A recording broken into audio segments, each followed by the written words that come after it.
Welcome back all. We are studying linear algebra and we are discussing about matrix, and the next topic is Hermitian matrix, skew Hermitian matrix and unity matrix. So what is a Hermitian matrix? So to understand it, you should know what is the conjugate of matrix and transpose of conjugate of a matrix. You should know these two topics which I have discussed in the previous video. So please watch them and then try to understand this, what is a Hermitian matrix. So if transpose conjugate of a matrix is equals to the original matrix, then the matrix is called Hermitian matrix, and the diagonal elements of Hermitian matrix are always real.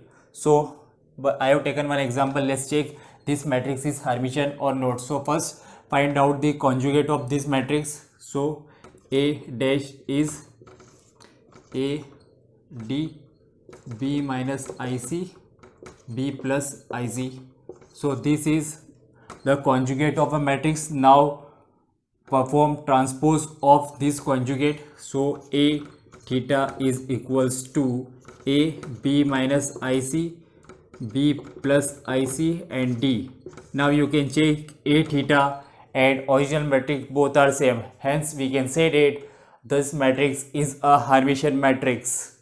A is equals to A theta or transpose of conjugate of matrix A B plus IC B plus IC B minus IC B minus IC D D. So this is a example of Hermitian matrix. Now skew Hermitian matrix.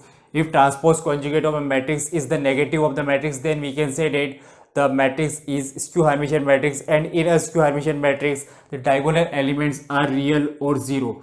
So I have written one example. You should check this example by finding out the conjugate of the matrix and then performing transpose on this matrix, and you should get the matrix as the negative of this original matrix. Then the matrix will be a skew Hermitian matrix. Okay. Now the last topic is unitary matrix. What is a unitary matrix? If we multiply transpose of conjugate of a matrix with the original matrix and original matrix with the transpose of conjugate of a matrix, then we will get identity matrix. Then the matrix is called as unitary matrix. So these three type of matrix are here: Hermitian matrix, skew Hermitian matrix, unity matrix. You need the knowledge of conjugate of matrix and transpose conjugate of matrix to understand these three topics. That's it.